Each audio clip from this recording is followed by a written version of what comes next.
4, 3, 2, 1. And welcome back here to Horror Kung Fu Theater. And I have a special guest, Mr. Scott Essman. Hi, Scott. Hey, what's going on? Nice to see you. How are you? Oh, good, good. We've known each other for a while. We don't see each other, but through the mail and everything. Yeah. Scott's a nice guy. He used to send me stuff and for the horror host community and everything. And finally asked him to come on the show. And we did the Trailer Park of Terror That's right. together. Yeah, Man, we that's, did. That's 7 years ago already. Has it been that long? Yeah, 2008. Just seems like yesterday. I worked just as a publicist on that one. Did you? I remember you coming out to Knott's Scary Farm. One of my favorite places. When we were doing the presentation we had the director, we had 3 of the actors, and we had the makeup effects guy. Yeah, one of the guys was on The Devil's Rejects. I forgot his name, but he was on that movie too. But tell me, Scott, how'd you get into this kind of sci-fi horror stuff there? Yeah, it's sort of happened a long time ago. I grew up in Long Island, and I'm sort of thinking that around, I can never figure it out exactly, but around 1973, 74, I first started watching the films on TV, and we had local channels back then in New York. Yeah. So the big networks didn't really show them, but the local channels did. There was one called WOR, which was Channel 9, kind of like KCAL 9 in California. Yeah. And then there was WPIX, Channel 11, which is a little like the 11 here before it went to Fox, and then KTTV before it went Fox. There you go. And then we had WNEW, which was Channel 5, Metro Media. So these would show horror movies, and they had special horror festivals. They'd show them Saturday nights, for instance. Do they have a horror host doing it? Or? You know what's funny is New York, biggest media market in the country, they didn't have an actual dedicated horror host back then anyway. So they would just sort of show the movies, and they'd have these little intros to the films. And it's a missed opportunity, isn't it? Because they could have really benefited from having an on-camera host. And let me tell you, little creeps out there. Back in the day when we were younger, they didn't have all these channels they did. They had maybe 2 or 3 main channels, and then they had, like he was talking about, little side ones and stuff. So we had that's where we grew up, because LA had a lot of horror hosts, and the history of horror hosts itself. Zachary, of course, was in New York, I think, parts of New York, and he's real famous. But we had Grimsley and Seymour, and of course Elvira, and now me, the longest running one that nobody watches anyway. But go ahead now. I'm sorry. You had Vampira and the Vampire. 50s. How could I miss? I had Vampire on the show. Wow. And Uncle Forey, man, he was on the show about 10 times, man. Milan Nurmi. Yeah. So I got to watch these channels and sort of early 70s, kind of growing up, and they showed the Abbott and Costello films. Yeah. So, of course, there's horror that coincides with Abbott and Costello, right? Meet Frankenstein, meet the Mummy, meet Dr. Jekyll and Mr. Hyde. And it fascinated me just because it was so different, The suburbs of New York, pretty bland. Everyone has the same front lawn. Everyone has the same kind of house. Everyone has the same mall. Yeah. Everyone has the same. Every town on Long Island has a pizza place, a bowling alley, and a diner. Yeah. And these towns go on and on and on for like 100 miles east of New York City. So it becomes very familiar and very typical and very regular. So anything that was different from that fascinated me, and the monster films were one of the ways in which I transported away from that environment. Now, granted, it was a very safe, sort of pristine, nice environment, but being a kid who was somewhat put off by that for some reason, I gravitated towards strange things like horror movies and science fiction and anything that was different, right? Yeah. Anything that presented a different way of life. Yeah, I always hated normal. Normal gets kind of boring after a while, For sure it does. And you sort of want something different after a while. And then I remember this book came out. It was called Horrors from Screen to Scream by Ed Naha. And it was 1975, 40 years ago right now. And when that book came out, it all coalesced into one piece because somebody else gets the same stuff I do, you know? And that book fascinated me. I still have the book on Long Island. The same one? Same one, same issue. Wow. Of course, now with eBay and all these things, you can find old stuff. But, Yeah. you know, back in the 80s, 90s, or whatever, if your mother threw out your stuff, it was gone. That was it. Gone. And I built the Aurora models of the different horror characters, especially the glow-in-the-dark ones. Those are my favorite. And, of course, without question, Famous Monsters. But, you know, my parents didn't look kindly upon this obsession with the abnormal. Especially in those days, huh? Oh, really? I mean, they really felt like, you know, something's wrong with this kid. Something's wrong with you. Send him to the school psychologist in sixth grade. Sixth grade, you're 11 years old, off to the school psychologist. Wow. No, so, I mean, you know, they really felt like, you know, he is abnormal because he likes all this abnormal stuff. They didn't account for the fact that you could be a perfectly normal person and work a regular job and drive a normal car. Entertaining. And just, you're interested in this stuff. It's not what you do with your life. You're not, you're not a vampire per se. Yeah, you know? yeah. But I remember the Naha book really, it sent it home like, wow, there's a whole world out there and someone else gets it besides me. Mm-hmm. And then you have the idea of, oh, there's got to be other people reading this book. So you've sensed that there's a community out there. But how do you reach people? I mean, today with Facebook, there's a million horror groups and a million monster groups and horror host groups. I mean, back then, there was nothing. It was like you could write a letter to Famous Monsters and things like that, right? So you could write letters into magazines, but that's kind of it. That was it. I mean, it was you couldn't call anybody. There was no one on, no internet, obviously. So it's like you felt a little isolated, right? But Famous Monsters, you know, which I had to sneak out to the newsstand to get. I remember doing that specifically. Shh, where are you going? To the bathroom. Sneak to the newsstand in like a hotel or whatever. I remember being on vacation in Pennsylvania and sneaking out to the newsstand because they had a really nice newsstand. Get the magazines. And, you know, that kind of stuff, it drives it home that there's a world out there, there's a community out there, there's other people who like the same stuff, and, oh, maybe you're not abnormal as a person even though you like abnormal stuff. So that was the mid-'70s for me, you know. What was like the big first job that you got that involved this kind of genre? Well, excuse me. No, go ahead. I'll throw gang signs. Well, I didn't really work in the industry at all, really, until the mid-1990s. Mm-hmm. And then I decided to take, you know, here's the funny thing. You grow up with this stuff and it's cool, right? Monsters are cool and horror hosts are cool and science fiction is cool. And then you go through a phase when you're a teenager where all the stuff you liked as a kid suddenly isn't cool anymore because you're a teenager. Yeah. Now you're interested in other stuff. I got interested in sports. I got interested in music, heavily into music. So women, to some degree, yes. So the side projects kind of take a back seat. Oh, monsters and horror and sci-fi. You know, it's like, it's buried somewhere in the back when you're a teenager. But then what happens? Then you become an adult, and suddenly you go, you know what? That stuff that I liked as a kid, there's a reason why I liked it. Yeah, it's and resurfaces. It comes back. And then you're kicking yourself that you didn't save more stuff because I probably had a mother who threw out a lot of stuff. I'm sure she threw out all my Aurora models. She probably threw out a lot of magazines. A lot of money. Some of the books, probably not, but she didn't throw out like Superman Action Comics 1, nothing like that. But I would suggest that she threw out thousands of dollars of stuff, yes. Yes. Because if you saved that stuff, it would be worth a lot. And, you know, moving to California, I started to get back interested into the stuff that I was interested in as a kid. Oh, it's cool again. Yeah. Or maybe I was right as a kid. There's a little of that, like, oh, I was into that stuff for a reason.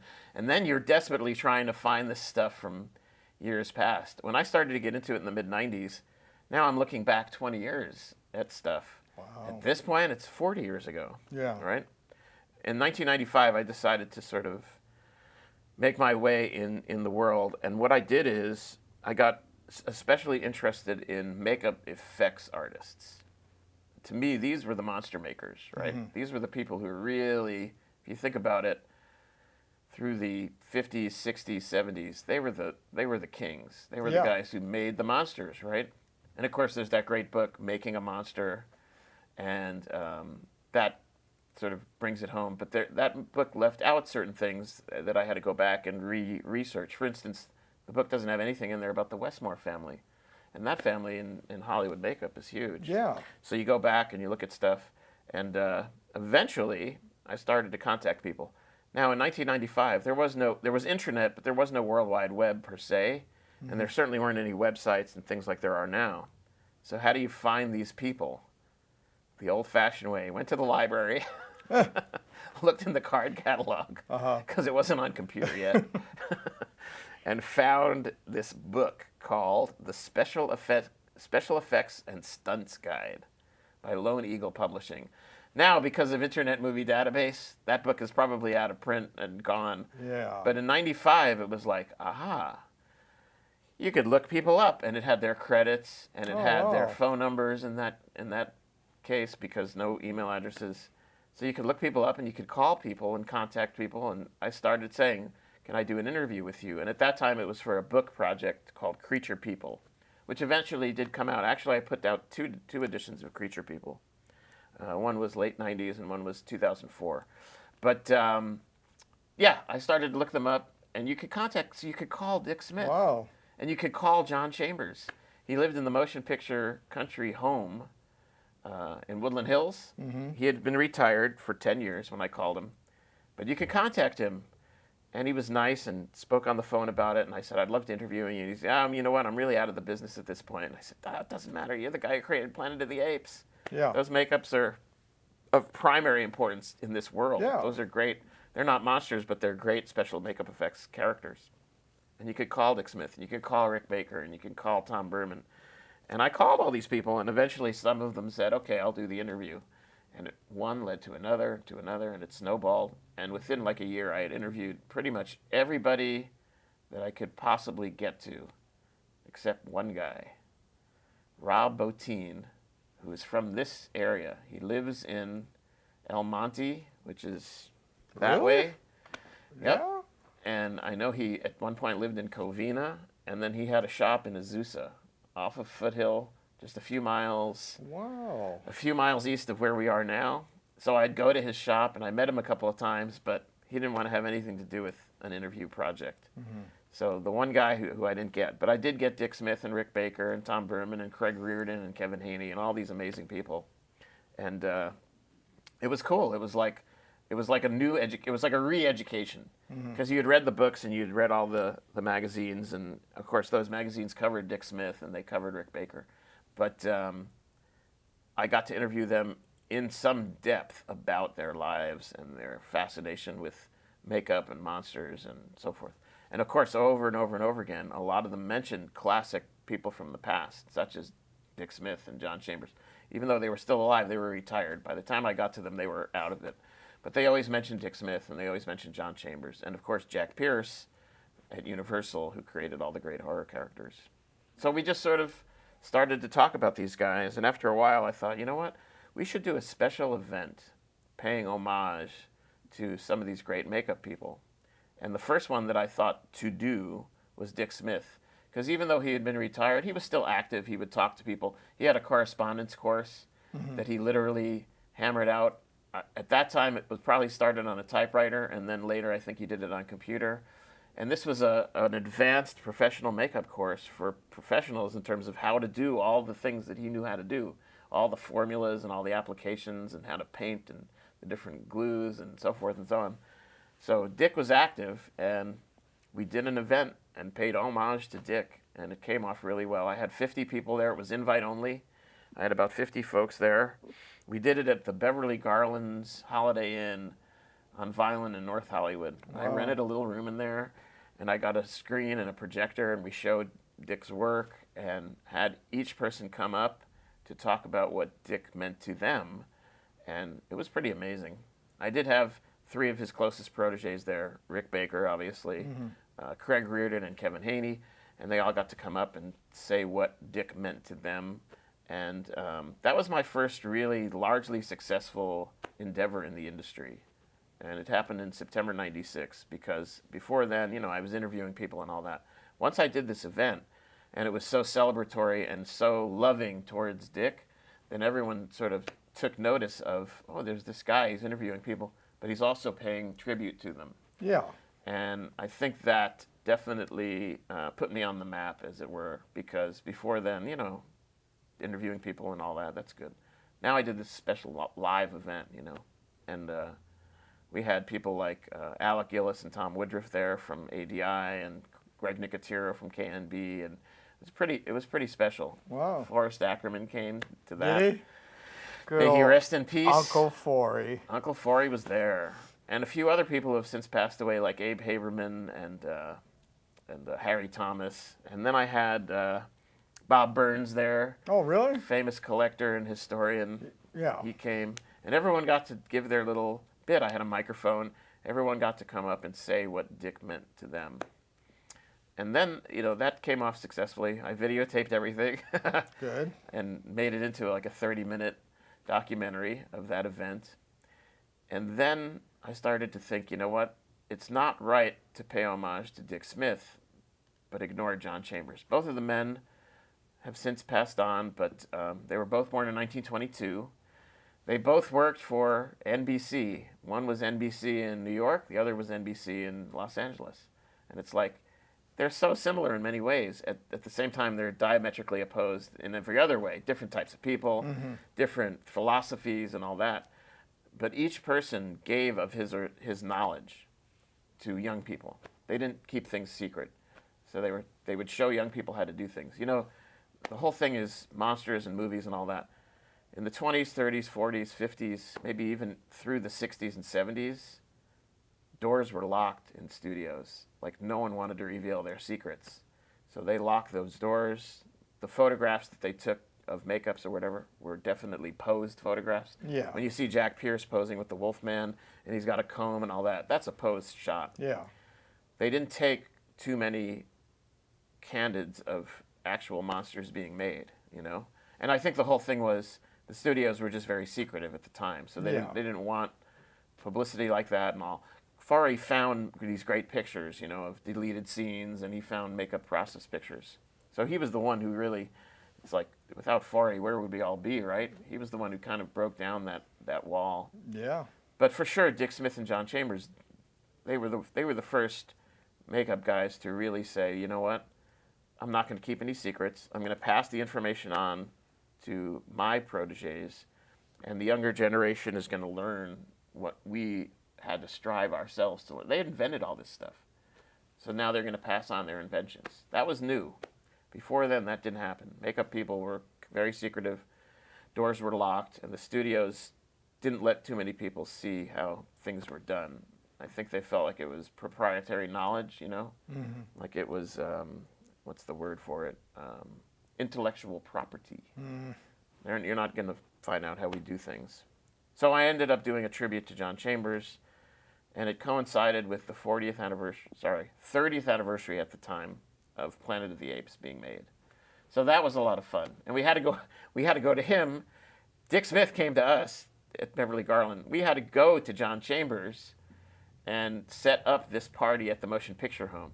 But once I told them what I was doing, the Motion Picture Home people were really cool. They're like, oh, we'll give you a room and all that. And then I had different Planet of the Apes fans put up posters from Planet of the Apes and original artwork and all this kind of stuff.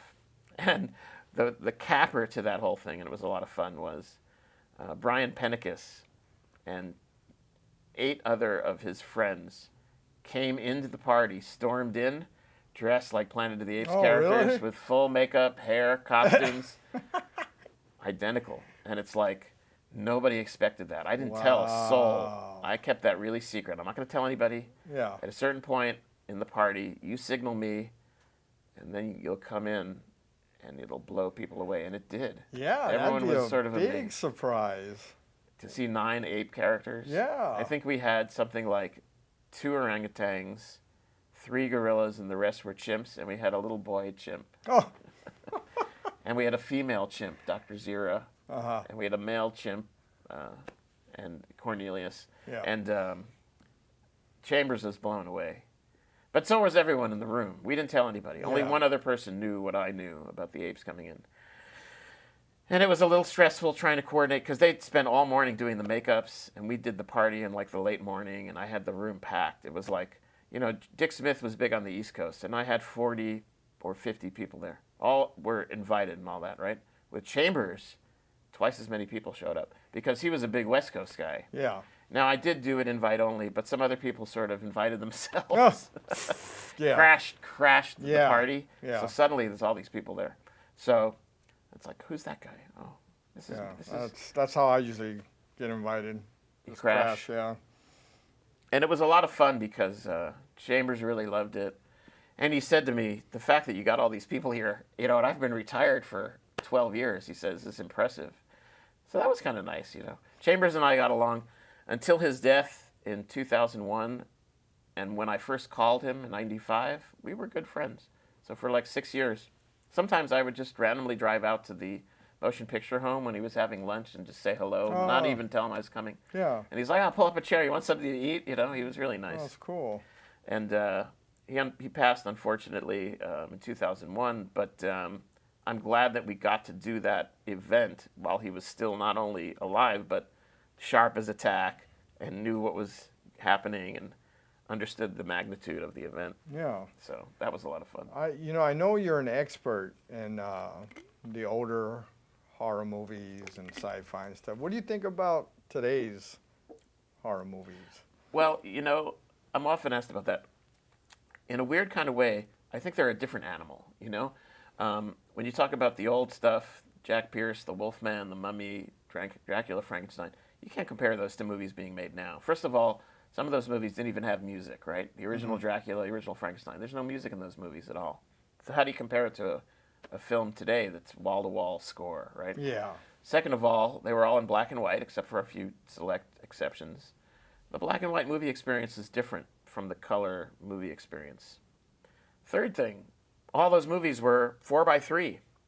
They weren't widescreen. You know, they were 1:3 to 1 aspect ratio, which is pretty much a square, a little bit of a fat square. Now the movies are widescreen. They're all 1:8:5 or more, or 2:3:5 to 1. Totally different experience, right? So comparing the old stuff to the new stuff is unfair. Now, I think the new stuff does live on its own as its own thing. So when you think of the new characters, back then we had Wolfman, Dracula, Frankenstein, Mummy. The new characters, you're talking about like Freddy Krueger. He's a classic character. There's no doubt about it. He has as much impact, if not more in some ways, than the old stuff because he's so popular. Everybody knows Freddy. Yeah. You could show a picture of Freddy to pretty much anyone, any age, and they'll say, oh yeah, Freddy Krueger. Yeah. You know? Michael Myers, maybe a little less so because he's got the mask, but it looks a little, to the uninformed, they could mix up that character with, say, Jason, right? Oh, both the ones with the mask. They always get them confused. So Myers, Jason, Freddy, the Crypt Keeper obviously is a good character.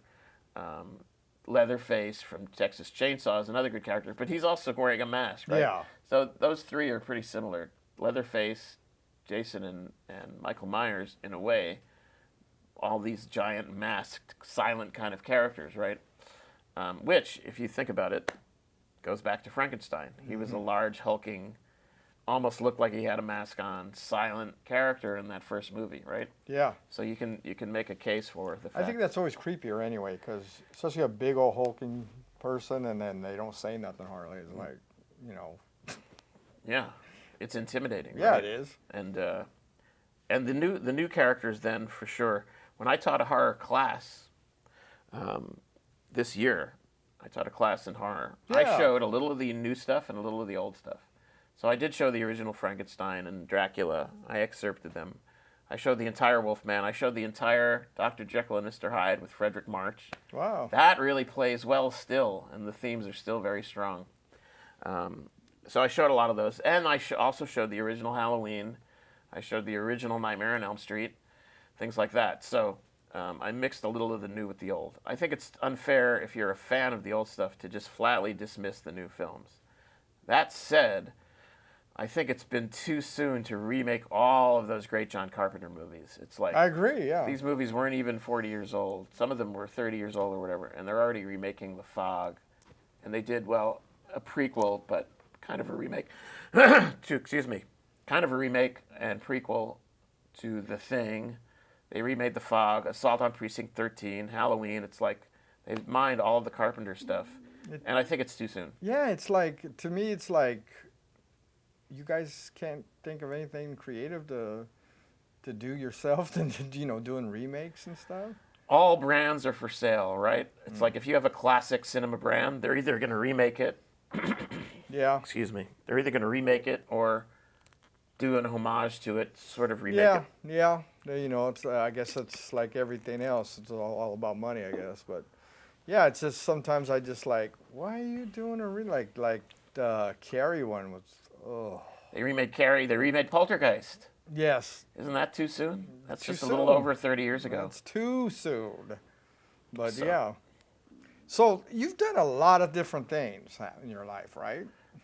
Tell the people out there a little bit that things you dabbled in, and like you said, you taught class and at a college and Yeah, I teach colleges in terms of cinema. I teach college pretty regularly. That's my main gig. yeah. So I'm always teaching. Excuse me, sorry, Dirk. That's all right. Don't say sorry to him. He's Dirk the jerk. Don't say sorry to me. My mom didn't when she dropped me off at the orphanage. That probably sounded kind of bad, but trying to clear the throat. That's all right. So back to one. So yes, I do different things. I do teach college. That's my primary gig. I teach cinema, and I always show students classic stuff. It's like, even if they're young, new students, some of my newest people really right now, born in 1997. Oh. They're babies. Yeah. So I make sure to show them the old stuff. So I always show them classic early horror, and then upcoming I have a science fiction class, and I'm going to show classics there. A little bit of a lean towards some of the newer stuff, but I still will show all the classics. And to me, it's fascinating. I like showing young people things and telling them why these things are classic. These were, you provide context. These were classic films because of a certain reason. No one had ever seen anyone like Karloff in the first Frankenstein before on screen, right? That was totally new. Dracula was the same kind of thing, even though Bela Lugosi is fully recognizable as the character, right?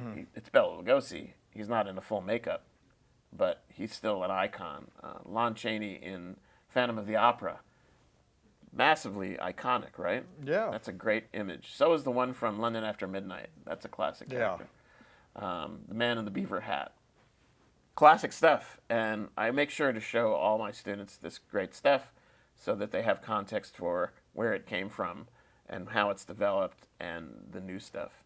And then I wear other hats. When I'm not teaching, I'm usually writing. And, I've been lucky to have traveled to different magazines where I've written about stuff that I love. I always pitch it first and say, how about an article like this? How about an article like that? And most of the time I get a good response. And I've done hundreds of these at this point. Yeah. It's been 20 years, but I've done, I'm guessing, probably 20 to 30 articles a year for 20 years. That's a lot. Yeah, it is. So it's been a lot of published work over the years. And I even publish in French. Really? Yeah. There's a magazine called L'Écran Fantastique in France, and they publish my stuff. And I don't write it in French. I write it in English. Oh, and wow. They translate it, and I've been doing that since 97 or so it's been a long time. Tell me who are your top 3 persons that you interviewed that you really are proud of. Whew, that's a really good question. I had the luxury of going to Frank Darabont's house. Not the house where he lives, but his work house. He has 2 houses. Got to go to his work house and interview him about his career and the movie The Mist. 2 hours all to myself, Frank Darabont. Wow. That was pretty cool, I have to say. Yeah. Because he's, a major figure in horror. Not only The Mist, but he's written a bunch of horror films over the years. If you look at his credits, some great work in there. And, of course, he's now a major director. And most people don't know that he created the TV show The Walking Dead. Oh, I even didn't though know he was fired off of that by AMC due to conflicts of interest and things like that, budgets and control things. So he was removed, but he created that show and gave me 2 hours and just me and him there for the whole time. It was really nice. It's a lot of fun. And yeah, I really like that one. I've also interviewed cinematographer Dean Cundy 3 different times. One time was just about his photography for Jurassic Park. So we spent the whole 2 hours just on Jurassic Park. Then he came back and I did another 2 hours just on the 1982 movie The Thing. And that was fascinating because there's a lot of really interesting things they did in that movie. Some of it's obviously shot on sound stages, but a lot of it's on a glacier up in Canada, I believe. Oh. And to make it look like, the frozen Antarctica. Very interesting. And Dean's a good friend now, and we talk once in a while, and he comes and shows up, and we do the interview. It's a lot of fun.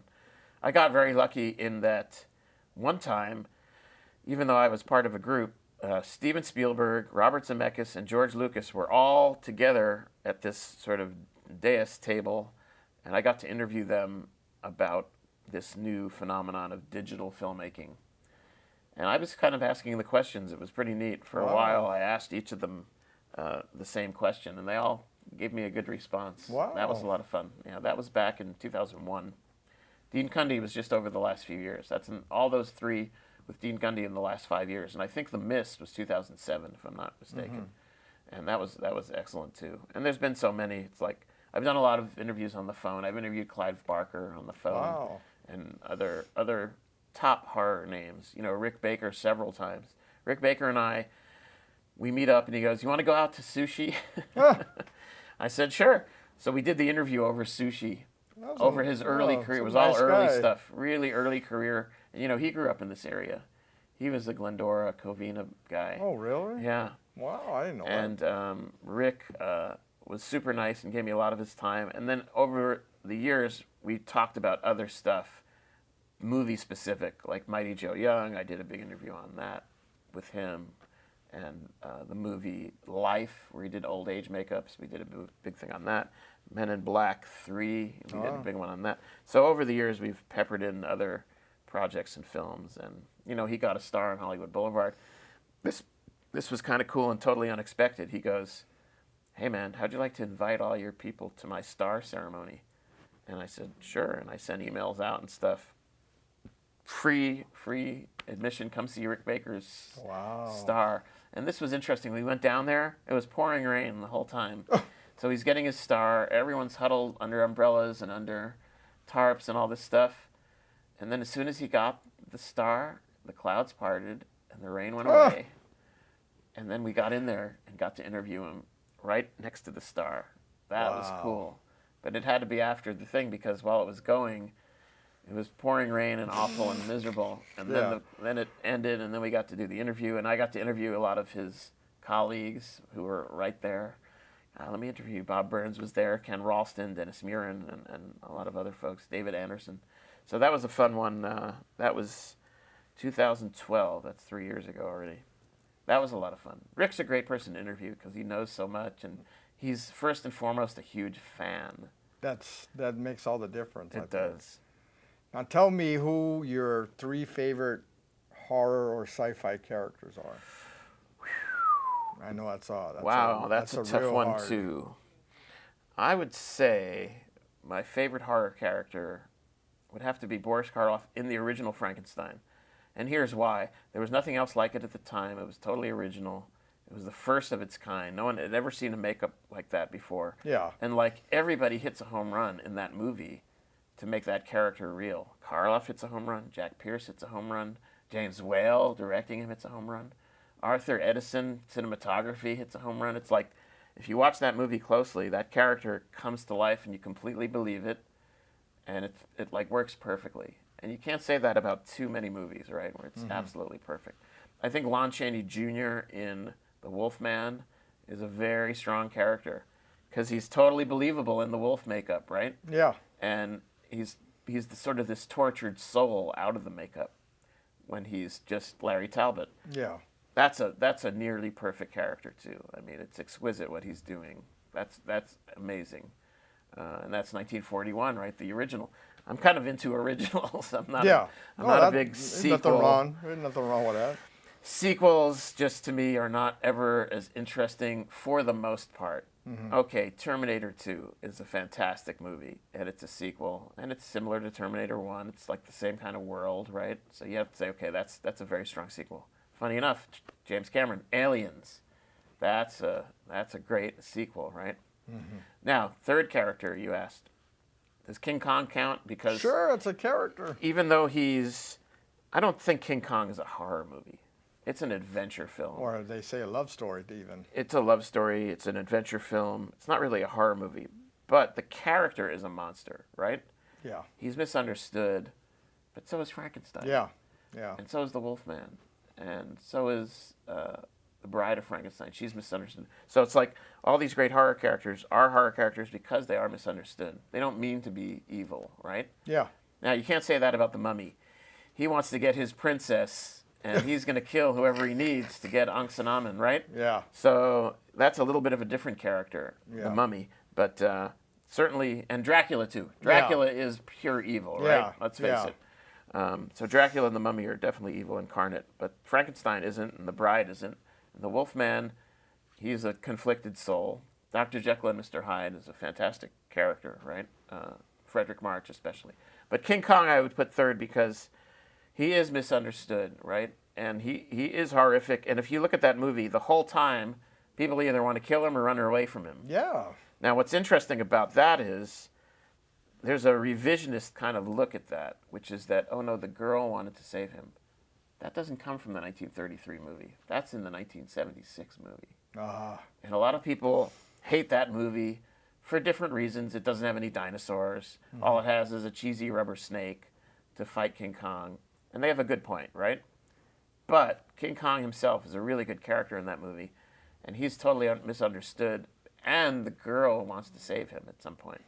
The Naomi Watts relationship with King Kong in 2005, that owes a lot to the 1976 version, where that relationship is established.